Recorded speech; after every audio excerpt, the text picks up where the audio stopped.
الرحیم وَلَقَدْ صَرَّفْنَا فِي هَذَا الْقُرْآنِ شفقت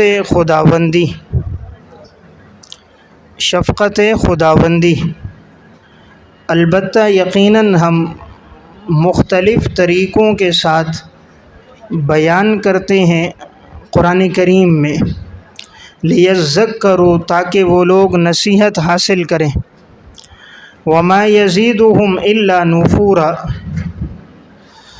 اور نہیں یہ زیادہ کرتا مگر ان کی نفرت کو، نہیں یہ زیادہ کرتا مگر ان کی نفرت کو۔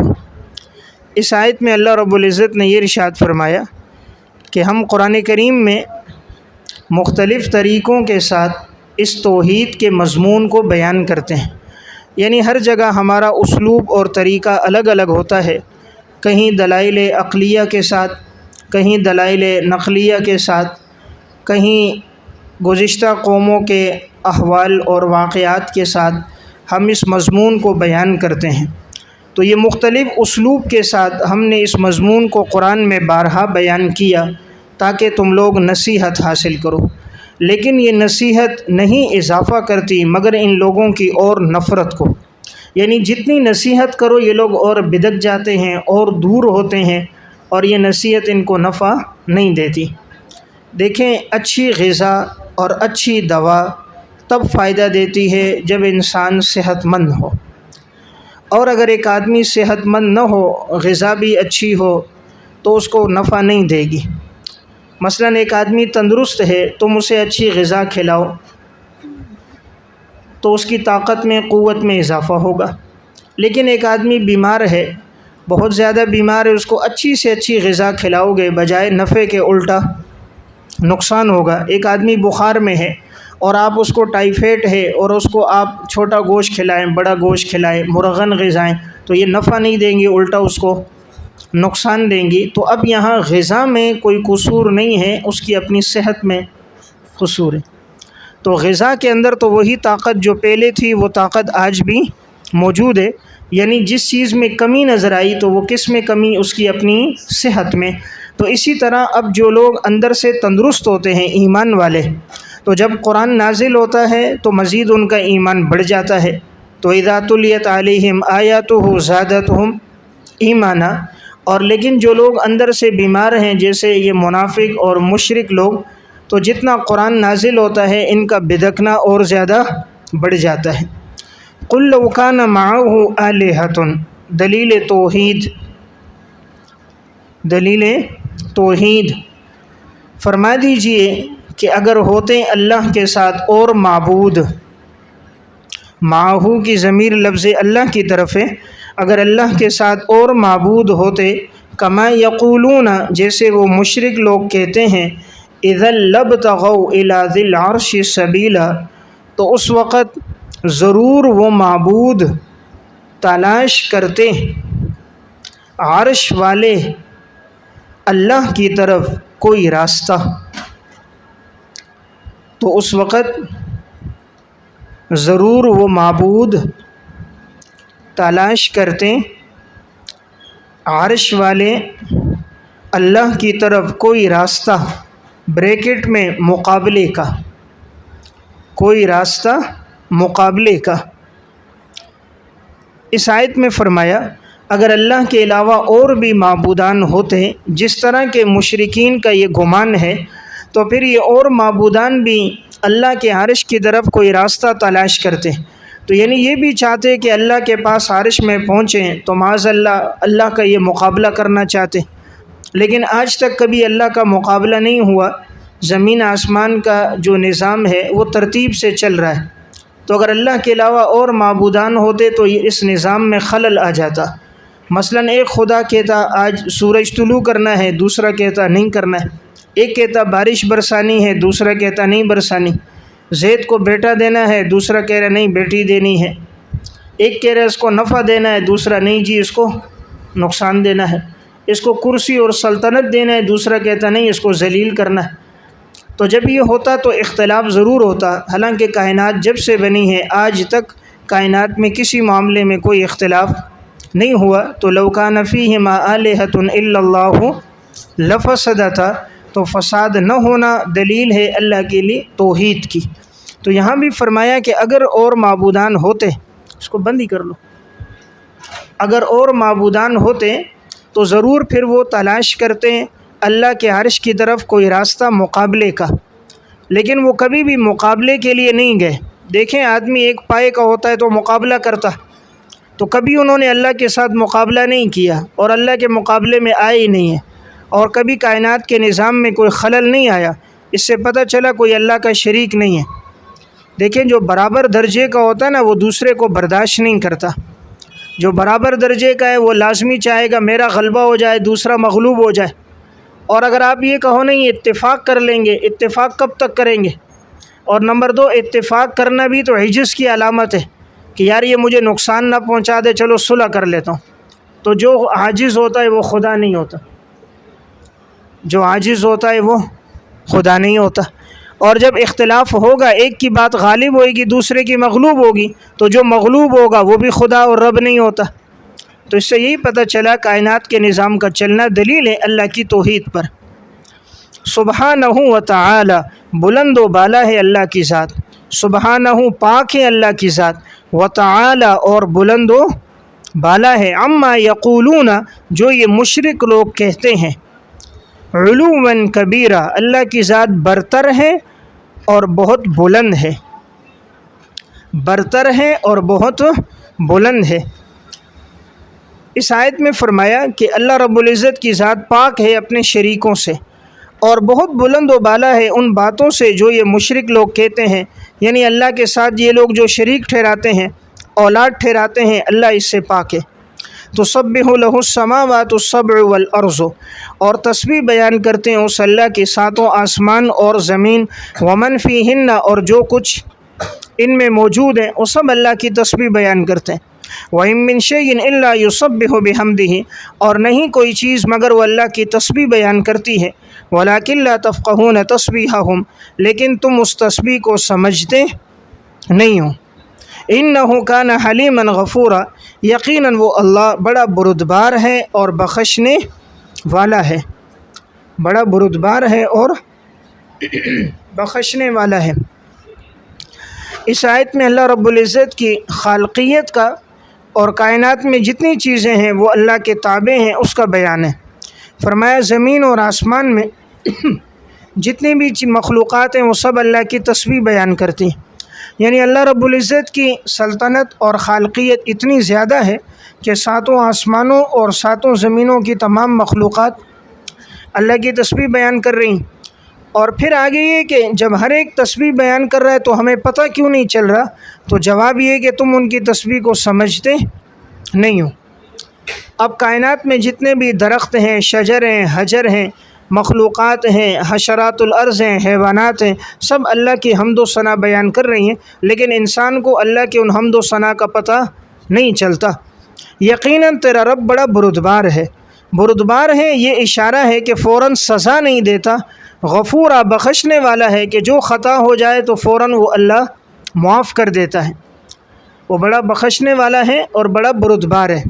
یعنی انسان سے بڑی غلطیاں ہو جاتی ہیں، ان کے باوجود یہ ہے کہ وہ اللہ فوراً انسان کو سزا نہیں دیتا، اور اگر کوئی غلطی پہ معافی مانگ لے تو اللہ اس کو بخش دیتا ہے۔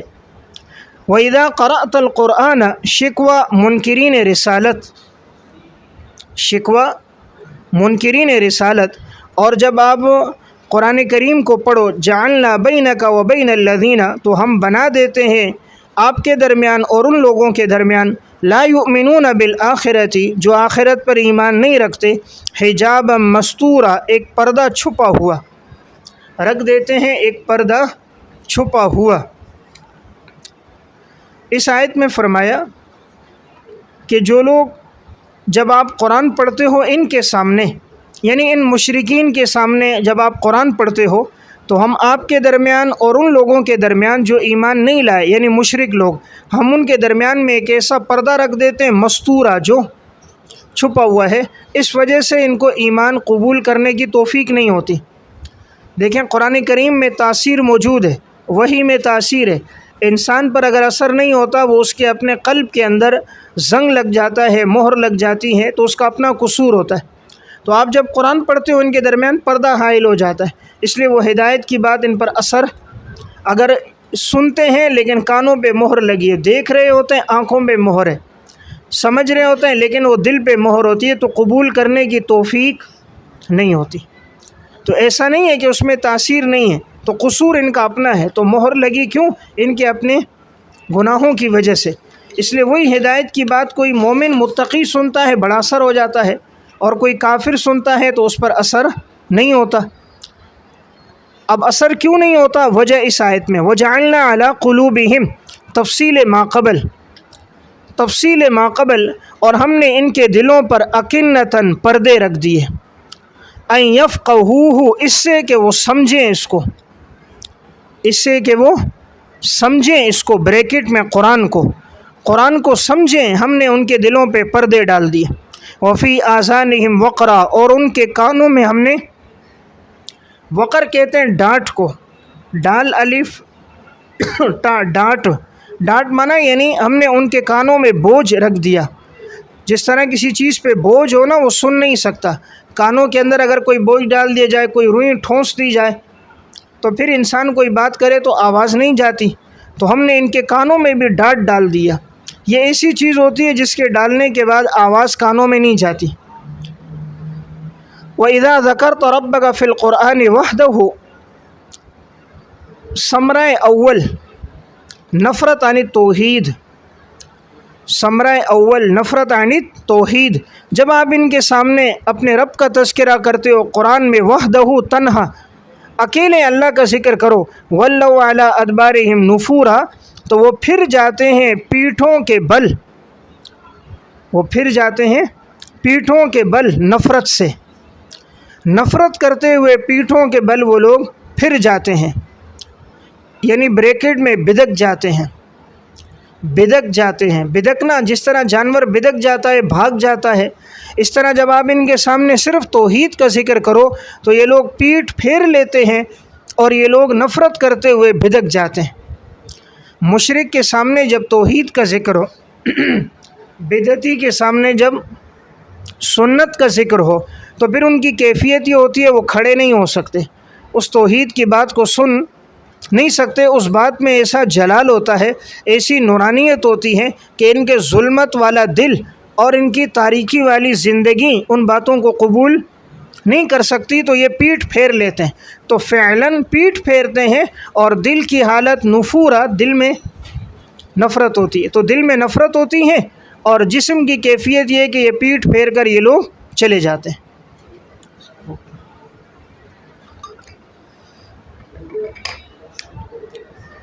یہ خیر نحن اعلم بما یستمعون، ثمرہ نمبر 2 نفرت عن القرآن، ثمرہ نمبر 2 نفرت عن القرآن، نحن اعلم، اور ہم خوب جانتے ہیں، بما ان کی غرض کو، یستمعون به، کہ وہ کان لگا کر سنتے ہیں اس قرآن کو، اس قرآن کو جو وہ سنتے ہیں تو ہمیں ان کی غرض معلوم ہے، اذ یستمعون الیک، جب وہ سنتے ہیں آپ کی طرف متوجہ ہو کر، جب وہ سنتے ہیں تو ہمیں ان کی غرض کا پتہ ہے۔ وَإِذْ هُمْ نَجْوَىٰ، اور جب وہ خفیہ مشورے کرتے ہیں، جب وہ خفیہ مشورے کرتے ہیں، اذ یقول الظالمون، ثمرہ نمبر 3 نفرت عن الرسول، نفرت عن الرسول، اور جب ظالم لوگ یہ کہتے ہیں، ان تتبعون الا رجلا مسورا، کہ نہیں تم لوگ پیروی کرتے مگر ایسے آدمی کی جو سحر زدہ ہے، جس پر جادو ہوا ہے۔ تو دیکھیں ان آیات میں 3 ثمروں کا ذکر تھا، سب سے پہلے توحید کا بیان ہوا، تو اب ثمرہ یہ ذکر ہوا کہ جب آپ ان کے سامنے توحید کا تذکرہ کرو گے تو یہ لوگ پیٹھ پھیر کر نفرت سے بھاگ جائیں گے۔ پھر آگے دوسرا ثمرہ قرآن کا تذکرہ ہوا کہ جب قرآن ان کے سامنے پڑھا جاتا ہے تو ان کی کیفیت یہ ہوتی ہے کہ یہ قرآن کریم کو کان لگا کر سنتے تو ہیں، لیکن ان کے سننے کی غرض عمل کرنا نہیں ہوتا، اعتراض کرنا ہوتا ہے۔ کہ کوئی اعتراض کی بات مل جائے تو ہم اس پر اعتراض کرنا شروع کر دیں۔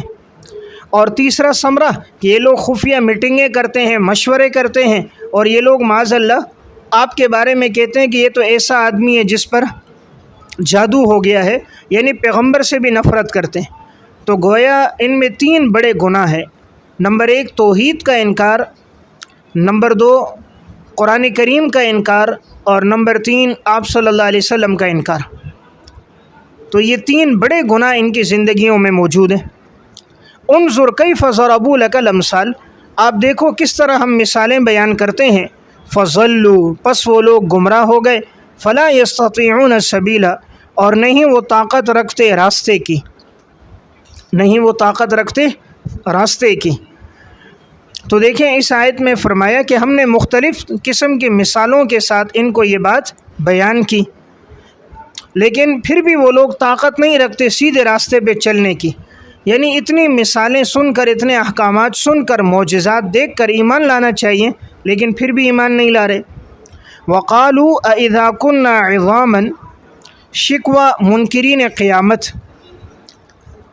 شکوہ منکرین قیامت، اور یہ لوگ کہتے ہیں جب ہم ہو جائیں گے ہڈیاں، ورفاتاً، چورا چورا، چورا چورا، ریزہ ریزہ، جب ہم ہو جائیں گے ہڈیاں چورا چورا، أَإِنَّا لَمَبْعُوثُونَ خَلْقًا جَدِيدًا، تو کیا ہم اٹھائے جائیں گے نئے سرے سے؟ کیا ہم اٹھائے جائیں گے نئے سرے سے؟ قُلْ كُونُوا، جواب شکوہ، فرما دیجئے کہ تم ہو جاؤ حجارتاً، پتھر، یا ہو جاؤ لوہا، او خلقا مما یکبر فی صدورکم، یا کوئی ایسی مخلوق جو تمہیں بڑی معلوم ہو تمہارے اپنے دلوں میں، یا کوئی ایسی مخلوق جو تمہیں بڑی معلوم ہو تمہارے اپنے دلوں میں۔ اب یہاں عبارت معذوف ہے، صدورکم کے بعد فلا بد من البعث، فلا بد من البعث، پھر بھی اللہ ضرور تمہیں اٹھائے گا۔ فسیقولون من یعیدنا، سوال متعلق فاعل، سوال متعلق فاعل کہ وہ کہتے ہیں کون ہمیں دوبارہ لوٹائے گا، ہمیں دوبارہ کون لوٹائے گا؟ قل الذی فطرکم اول مرہ، فرما دیجئے کہ وہی جس نے تمہیں پہلی مرتبہ پیدا کیا۔ فَسَيُنْغِضُونَ إِلَيْكَ رُؤُوسَهُمْ، پس وہ ہلائیں گے آپ کی طرف اپنے سروں کو، ہلائیں گے آپ کی طرف اپنے سروں کو، بریکٹ میں استہزاء کے لیے، استہزاء کی غرض سے اپنے سروں کو ہلائیں گے۔ وَيَقُولُونَ مَتَىٰ ہوا، سوال متعلق زمان، سوال متعلق زمان، زمانے کے بارے میں سوال کرتے ہیں قیامت کب ہوگی؟ قل، فرما دیجئے عسیٰ ان یکون قریبا، امید ہے کہ وہ قیامت کا دن قریب ہوگا۔ یوم یدعوکم، جس دن وہ اللہ بلائے گا تمہیں، جس دن وہ اللہ بلائے گا تمہیں۔ نیچے لکھیں سورہ اسرافیل کی صورت میں، سورہ اسرافیل کی صورت میں، اسرافیل علیہ السلام سور پھونکیں گے نا، تو جب سور پھونکیں گے تو سارے لوگ قبروں سے اٹھ کر آئیں گے۔ فَتَسْتَجِيبُونَ بِحَمْدِهِ، تو تم حکم کی تعمیل کرو گے اس کی حمد کرتے ہوئے، تم حکم کی تعمیل کرو گے اس کی حمد کرتے ہوئے، اور تم یہ گمان کرو گے کہ ہم دنیا میں نہیں ٹھہرے مگر بہت تھوڑا وقت۔ دیکھیں ان آیات میں جو قیامت کے منکرین ہیں ان کے شکووں کا اور پھر جواب شکوے کا تذکرہ ہے کہ یہ لوگ کہتے ہیں کیا ہم جب ہڈیاں ہو جائیں، ریزہ ریزہ ہو جائیں، کیا ہمیں دوبارہ اٹھایا جائے گا؟ تو آگے اللہ رب العزت نے جواب دیا کہ تم لوگ پتھر بن جاؤ یا لوہا بن جاؤ، یا کوئی ایسی مخلوق جو تمہیں اپنے دلوں میں اور بڑی نظر آئے، بڑی بڑی مخلوقات بن جاؤ، تم لوگ بڑی بڑی چٹانیں بن جاؤ، پہاڑ بن جاؤ، ٹیلے بن جاؤ، سخت سے سخت مخلوق بن جاؤ، پھر بھی اللہ تمہیں اٹھانے پر قادر ہے۔ تو اس لیے میں نے کہا جزا معذوف ہے، فلا بد من البعث، یعنی تم پتھر بن جاؤ، لوہا بن جاؤ، اس سے کوئی بڑی مخلوق بن جاؤ، تب بھی اللہ تمہیں دوبارہ اٹھانے پر قادر ہے۔ دیکھیں یہاں مثال میں پتھر اور لوہے کا ذکر کیا۔ اب پتھر اور لوہے میں کوئی حیات نہیں ہے، ان میں کبھی روح نہیں آتی نا۔ پتھر میں بھی کوئی حیات نہیں ہے، بے جان ہے، لوہا بھی بے جان ہے۔ تو اللہ تعالیٰ نے فرمایا اگر کوئی بے جان چیز ہو، اللہ تو اس کو بھی اٹھانے پر قادر ہے، اس میں بھی حیات ڈالنے پر قادر ہے۔ انسان تو پہلے جاندار تھا، انسان میں تو روح موجود تھی اور اب روح نکلی ہے، تو جب اللہ بے جان چیز کو اس میں جان ڈال سکتا ہے تو جاندار میں تو بطریقے اولا جان ڈال سکتا ہے۔ اب دیکھیں بے جان چیزوں میں مثلاً آپ صلی اللہ علیہ وسلم کا معجزہ تھا کہ آپ جس کھجور کے تنے کے ساتھ ٹیک لگا کر خطبہ دیتے تھے، صحیح ابن حبان میں واقعہ ہے، جب آپ کے لیے ممبر بنا، آپ ممبر پہ خطبہ دینے لگے تو وہی کھجور کا تنا یوں رو رہا تھا۔ صحابہ کہتے ہیں جس طرح کہ کوئی گابن اونٹنی ہو، اور جس طرح وہ چیختی چلاتی ہے اس طرح وہ رو رہا تھا۔ حضور نے اس کو اپنے سینے سے لگا کر تسلی دی، تو اس کے بعد اس کا رونا ختم ہو گیا۔ تو اب دیکھو یہ بے جان چیز ہے، اللہ نے اس میں جان ڈال دی۔ اس طرح بہت سی بے جان چیزیں تھیں، اللہ نے ان میں حیات ڈالی ہیں۔ تو جو اللہ بے جان میں جان ڈال سکتا ہے وہ جاندار میں جان تو بطریقے اولا ڈال سکتا ہے۔ پھر آگے فرمایا فَسَيَقُولُونَ مَن يُعِيدُنَا، کہ یہ لوگ یہ سوال کرتے ہیں کہ ہمیں کون لوٹائے گا، فاعل کے بارے میں پوچھتے ہیں، ہمیں کون لوٹائے گا، دوبارہ کون زندہ کرے گا؟ تو جواب آیا تمہیں وہی اللہ زندہ کرے گا جس نے تمہیں پہلی مرتبہ پیدا کیا۔ کسی چیز کو پہلی مرتبہ بنانا مشکل ہوتا ہے بنسبت اس کے اعادے کے۔ اعادہ تو آسان ہوتا ہے کہ نمونہ موجود ہوتا ہے، اسی کے مطابق بنا دیے جائے۔ تو جب اللہ نے آپ کو بغیر نمونے کے پیدا کر دیا، ابھی تو آپ کا نمونہ بھی موجود ہے، اب تو بطریقے اولا آسان ہے۔ دیکھیں اللہ کے لیے تو دونوں آسان ہیں، بغیر نمونے کے بھی آسان ہے، نمونے کے بعد بھی آسان ہے، لیکن اللہ تعالیٰ نے یہ مثال دی تقریب الی الفہم کے لیے، بندوں کو سمجھانے کے لیے کہ میرے بندوں جب کوئی چیز کا نمونہ نہ ہو تمہارے لیے مشکل ہوتا ہے، اور جب نمونہ بن جائے تو تمہارے لیے آسان ہوتا ہے۔ تو تمہیں تو اللہ نے پہلی مرتبہ پیدا کیا۔ آگے فرمائے یہ لوگ آپ کے سامنے اپنے سروں کو ہلاتے۔ اب ایسا لگ رہا ہے یہ بات بڑے غور سے سن رہے ہیں، سر ہلا رہے ہیں، اور یہ ہے کہ ساتھ ساتھ جھک رہے ہیں، بڑی توجہ سے سن رہے ہیں، لیکن یہ سر کا ہلانا ان کا استہزاء کے لیے، یہ مذاق کے لیے ہلا رہے ہیں، عمل کے لیے نہیں ہلا رہے۔ توجہ سے سن کر اس پر عمل کرے، ہدایت حاصل کرے، نہیں، بس صرف سر اس لیے ہلاتے ہیں کوئی بات ملے تو اعتراض شروع کر دیں۔ وَيَقُولُونَ مَتَىٰ ہُوَ، پھر آگے فرمائے کہ یہ لوگ سوال کرتے ہیں زمانے کے بارے میں کہ قیامت کس دن واقع ہوگی، تو ان کو جواب دے دو کہ اس کا وقت بالکل قریب ہے۔ وقت بالکل قریب ہے تو جیسے آدمی کا انتقال ہو جاتا ہے تو گویا اس کی قیامت قائم ہو جاتی ہے نا۔ جب آدمی مر گیا تو اس کی قیامت قائم ہو گئی، تو قبر میں گویا وہ قیامت صغریٰ ہے، اور جب حشر کے میدان میں ہوگا وہ قیامت کبریٰ ہے۔ تو مرنے سے قیامت شروع ہو گئی۔ اور یا نمبر 2، چونکہ حضور کے درمیان اور قیامت کے درمیان کوئی نئی شریعت اور نیا نبی نہیں ہے، اسی لیے آپ صلی اللہ علیہ وسلم فرماتے تھے انا وبعثت فی الساعۃ کہاتین، میں اور قیامت اس طرح ہوں جس طرح کی یہ دو انگلیاں ہیں۔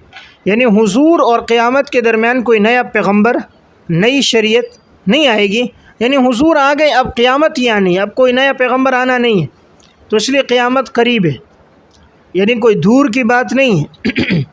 یوم یدعوکم، پھر جس دن وہ قیامت آئے گی اللہ تمہیں بلائے گا۔ کس طرح بلائے گا کہ اسرافیل علیہ السلام سور پھونکیں گے تو سارے لوگ قبروں سے اٹھ کر آئیں گے، تو تم اللہ کی پکار کو قبول کرو گے، یعنی نہ چاہتے ہوئے بھی قبول کرو گے۔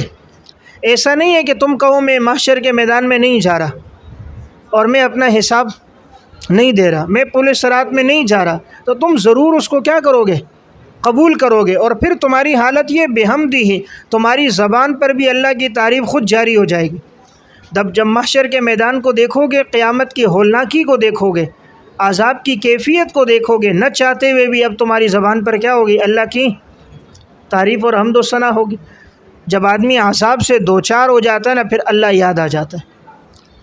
جب آدمی جب تک راحت میں ہوتا ہے خدا یاد نہیں آتا۔ جب مرض، قرض، موت یہ چیزیں آ جاتی ہیں تو اللہ یاد آ جاتا ہے، پھر یہ اللہ کی حمد و ثنا شروع کریں گے اور یہ گمان کریں گے ہم تو دنیا میں نہیں ٹھہرے مگر بہت تھوڑا، یعنی دنیا کی زندگی تو بڑی کم تھی۔ دیکھیں قیامت کا دن تو بہت طویل ہوگا، ایک ایک دن جو ہے حدیث میں اور قرآن کریم خود بھی بتا رہے کہ وہ ایک دن جو ہوگا وہ 50,000 سال کے برابر کا ہوگا۔ تو گویا آخرت قیامت کے مقابلے میں بہت طویل ہے، دنیا بہت مختصر ہے۔ یہ نمبر 2، جو راحت کا زمانہ ہوتا ہے نا، دنیا ان کے لیے بطور راحت تھی، تو راحت کا زمانہ جلدی گزر جاتا ہے اور غم کا وقت تھوڑا بھی طویل ہوتا ہے، چہ جائے کہ جب وہ ہو بھی طویل۔ راحت کا تھوڑا زیادہ وقت بھی کیا لگتا ہے؟ تھوڑا لگتا ہے، اور غم کا تھوڑا وقت بھی زیادہ لگتا ہے۔ دیکھیں اگر تندرستی ہو نا، رات کو آدمی سوئے پتہ ہی نہیں چلتا صبح ہو گئی، بھئی اٹھو نماز پڑھو۔ اور اگر آدمی بیمار ہو اور اس کو نیند ہی نہ آئے تو ساری رات کروٹیں بدلتا ہے، ٹائم دیکھتا ہے یہ رات کب ختم ہوگی۔ اسی طرح کوئی غم کی رات ہو، کوئی بڑا حادثہ پریشانی آئے، انتقال ہو گیا کسی کا، تو ساری رات بڑی پریشانی میں گزرتی ہے۔ اور خوشی کی رات ہو، شادی کی، تو پتہ ہی نہیں چلتا، کوئی دستک دے رہا فجر کی نماز کا وقت ہو گیا۔ تو خوشی کا وقت جلدی گزر جاتا ہے اور غم کا وقت دیر سے گزرتا ہے، یعنی انسانی ایک طبیعت ہے۔ تو اسی لیے جب یہ لوگ اس غم اور پریشانی کو دیکھیں گے تو کہیں گے اِن لبثتم الا قلیلا، ہم تو دنیا میں نہیں ٹھہرے تھے مگر بہت تھوڑا۔ وَقُلْ لِعِبَادِي يَقُولُ الَّتِي هِيَ أَحْسَنُ، طریق تبلیغ، آپ فرما دیجئے میرے بندوں سے کہ وہ کہیں التی ہی احسن، اس طریقے سے بات کہیں جو اچھا طریقہ ہو، بہتر طریقہ ہو، اس سے وہ دعوت دیں۔ ان الشیطان ینزغ بینہم، شیطان جھگڑا ڈال دیتا ہے ان کے درمیان، شیطان جھگڑا ڈلواتا ہے ان کے درمیان، اور شیطان تو انسان کا بڑا واضح دشمن ہے۔ دیکھیں یہاں دعوت دینے کا طریقہ بیان ہوا، جب بھی کسی کو دعوت دینی ہو تو اچھے طریقے سے دعوت دی جائے، صاف ستھرے واضح انداز میں، نرم لہجے میں، محبت کے ساتھ۔ اور شیطان کا کام ہے کہ وہ درمیان میں نفرت ڈالتا ہے، یعنی جب بھی آدمی دعوت دینا چاہتا ہے تو اب دوسرے کے دل میں نفرت ڈال دیتا ہے، وہ اعتراض شروع کر لیتا ہے، توجہ نہیں کرتا، مختلف باتیں، مختلف جملے کستا ہے۔ تو شیطان چاہتا ہے کسی طرح ان کا آپس میں کیا ہو جائے؟ جھگڑا ہو جائے۔ اور شیطان تو ہے ہی انسان کا واضح دشمن، یعنی اس میں کوئی خیر کا پہلو نہیں ہے۔ دیکھیں شیطان میں خیر کا پہلو نہیں ہے، باقی ہر دشمن کو ہدایت ملنے کی امید ہے، لیکن شیطان کو ہدایت کی امید نہیں، کیونکہ اس نے مہلت لی ہے کہ میں قیامت تک ایمان والوں کو گمراہ کروں گا، تو اس کو ہدایت نہیں ملے گی۔ باقی جتنا بڑا دشمن ہو ممکن ہے اللہ اس کو ہدایت دے دے۔ نمبر 2، باقی دشمن جو ہے وہ مرئی نظر آتے ہیں، مقابلہ آسان ہے۔ یہ غیر مرئی نظر نہیں آتا، اس کا مقابلہ مشکل ہے۔ اور نمبر 3، باقی دشمن سامنے ہوتا ہے، یہ انسان کی رگوں میں داخل ہے۔ ان الشیطان یجری من الانسان مجرد دم، تو جب وہ رگوں میں داخل ہو تو مقابلہ اور مشکل ہے۔ باقی دشمن ہے وہ آپ کو تیر مارے گا، تلوار مارے گا، گولی مارے گا، اور یہ ڈائریکٹ دل میں وسوسے، خیالات، خواہشات ڈالتا ہے، تو یہ زیادہ خطرناک ہے۔ باقی دشمن مال کے دشمن ہے، یہ ایمان کا دشمن ہے۔ باقی دشمن مال کے، شیطان ایمان کا دشمن ہے۔ باقی دشمن ایک ہے، اور انَّ یراکم هو وقبیلہ، اس کے ساتھ تو پورا اس کا ایک کیا ہے؟ پوری پارٹی ہے، جماعت ہے، لشکر ہے، تو اس کا پورا ایک لشکر ہے، تو اس لیے اس کا مقابلہ مشکل ہے۔ باقی دشمن پہ موت آئے گی، مر جائے گا کبھی نہ کبھی، اور یہ مرے گا نہیں، اس پہ موت بھی نہیں آنی۔ تو باقی دشمن پر ہدایت کا ملنا بھی ممکن ہے، اور اسے ہدایت کا ملنا بھی ممکن نہیں ہے۔ تو یعنی یہ ایسا دشمن ہے جو واقعی واضح، اور پھر یہ وہ دشمن ہے جو آبا و اجداد کا دشمن تھا۔ ہمارا باپ یہ جو ہے نا حضرت آدم علیہ السلام اور والدہ حضرت حوا، تو یہ ایسا دشمن ہے کہ ان کے دلوں میں وسوسہ ڈال کر ان کو جنت سے نکالا، تو اللہ تعالیٰ فرماتا ہے یہ صرف تمہارا دشمن نہیں ہے، تمہارے باپ داداؤں کا بھی دشمن تھا۔ تو ایسا دشمن زیادہ خطرناک ہوتا ہے۔ دیکھو ایک دشمن وہ ہے جو پورے خاندان سے دشمنی کرتا آ رہا ہے، ایک وہ ہے جو صرف آپ کا دشمن ہے۔ تو یہ ابلیس وہ ہے جو حضرت آدم علیہ السلام سے چلا آ رہا ہے دشمنی کرتا ہوا، تو یہ بڑا دشمن ہے۔ دیکھیں ایک دشمن ہوگا آپ کو مکان سے نکالے گا، یہ وہ دشمن ہے جس نے آپ کو جنت سے نکالا، خطرناک ہے یہ۔ تو اس لیے اس کی دشمنی کیا ہے؟ زیادہ ہے۔ تو ان الشیطان کان للانسان عدوا، واضح دشمن ہے۔ پھر انسان بھی نادان ہے، اس کو دشمن بھی نہیں سمجھتا، اس کو کیا بنایا ہوا ہے؟ دوست بنایا ہوا ہے۔ تو ربکم اعلم بکم، تمہارا رب خوب جانتا ہے تمہیں۔ ان یشاء یرحمکم، اگر وہ چاہے گا تم پہ رحم کرے گا، اور اگر چاہے گا تمہیں عذاب دے گا۔ اور ہم نے آپ کو نہیں بھیجا ان کے اوپر ذمہ دار بنا کر، وکیلا، ذمہ دار بنا کر ہم نے آپ کو نہیں بھیجا۔ دیکھیں اس آیت میں فرمایا کہ آپ جب لوگوں کو دعوت دو گے، شیطان لوگوں کے دلوں میں دشمنی ڈالتا ہے اور یہ واضح دشمن ہے، تو آپ لوگوں کو دعوت دو، اللہ ایمان والوں کو ہدایت دے دے گا۔ ہدایت آپ کے اختیار میں نہیں ہے، آپ کا رب چاہے گا رحم کرے گا، نیچے لکھے ہدایت دے گا۔ رحم کرنا کیا ہے؟ ہدایت دینا ہے۔ آپ کا رب چاہے گا عذاب دے گا، یعنی گمراہ کر دے گا۔ تو جب انسان گمراہ ہوگا تو ہمیشہ کا عذاب ہوگا۔ آپ کا ذمہ کام ہے کہ آپ دین کی بات کو پہنچا دو، آپ ان پر ذمہ دار اور نگہبان نہیں ہو کہ زبردستی ان کو آپ قبول کرواؤ۔ وَرَبُّكَ أَعْلَمُ بِمَنْ فِي السَّمَاوَاتِ وَالْأَرْضِ، دلیل عقلی نمبر 4۔ اور آپ کا رب وہ ہے جو خوب جانتا ہے جو کچھ آسمانوں میں ہے اور زمینوں میں ہے، اور ہم نے فضیلت دی ہے بعض نبیوں کو بعض پر، اور ہم نے داؤد علیہ السلام کو زبور عطا کی۔ دیکھیں اس آیت میں فرمایا اللہ رب العزت نے اپنے عقلی دلائل کا تذکرہ کیا توحید پر کہ تیرا رب تو سب کو جانتا ہے، زمین اور آسمان کی کوئی چیز پوشیدہ نہیں ہے، تو اللہ کو سب معلوم ہے ہدایت والے کون ہیں، گمراہ لوگ کون ہیں۔